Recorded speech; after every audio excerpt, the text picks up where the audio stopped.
Je suis Mandingue, je suis Casamançais. Je suis fils de Mandingue, du Mandingue Kadou et de Simbani Brassou. Donc je suis très attaché à cette culture-là et j'essaie un tant soit peu de matérialiser cette appartenance-là tout en m'ouvrant au reste du monde. Alors dans ma démarche artistique, très souvent, j'essaie de faire passer un message d'amour. Alors, le monde ne part pas en vrille. Dites-moi qu'on n'est pas barbare, que tôt ou tard, ou que l'amour loge, on chantera ses éloges. Mes rêves veulent exister.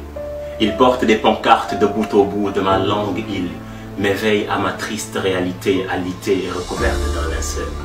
Rassurez-moi, fissurez mes tympans, dites-moi qu'il viendra ce temps où l'humanité sera métissée, tissée, hissée à la hauteur des vertus de l'amitié. Dites-moi que sur la corne de l'Afrique, les gens ne meurent pas de soif, que ce ne sont pas leurs larmes qui tombent comme une rafale de pluie depuis les nuages de l'hivernage, qu'il pleuve, qu'il vente. Dites-moi qu'on s'inventera des soleils nouveaux et qu'on vantera la paix drapée de nos tissus d'humanité. Dites-moi que nous ne sommes pas ceux qui s'affaissent au cachot du désespoir. Nos veines se détraquent, les coups de matraque nous arrachent les cris, mais on se forge, car la vie est une épreuve de survie. Nos sacrifices sont des dons de sang pour que les fleurs se désaltèrent et que nos enfants dans l'avenir trouvent un peu de beauté à la terre. De région en région, de péninsule en péninsule, dites-moi qu'on ne coince pas nos rêves entre peine et insulte, que les hommes sont capables du meilleur comme du rire et qu'ils ne fantasment pas sur le baiser et l'haleine de la haine. L'avenir n'appartient pas à ceux qui se lèvent tôt, mais à ceux qui se lèvent tout court.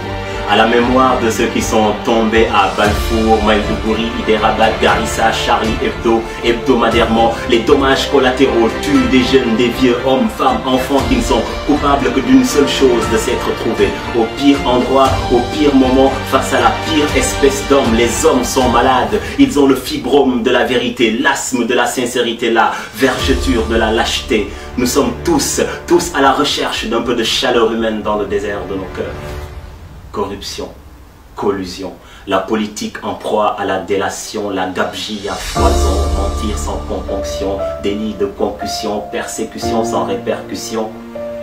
C'est parce que les armes à feu se vendent comme des petits pains au coin des rues que le meurtre devient un sport amateur répandu ici. Ici, on n'a que des torchons de lumière et des voiles de ténèbres. Même quand on rit, nos voix ressemblent à des oraisons funèbres. Vu qu'on a épousé la mort jusqu'à ce que l'amour nous répare, moi je reste pessimiste et en attendant que la paix s'immisce, je me bats. En attendant que la paix s'immisce, je me bats. Mais avant, dites-moi que nous ne sommes pas ceux qui s'affaissent au cachot du désespoir. Depuis tout à l'heure, je vous supplie de me dire, mais que valent vos propos face à la cruauté de nos défauts? Mais n'arrêtez pas, allez-y. Montez-moi allègrement, dites-moi avant que le monde ne vire à l'immonde, que les hommes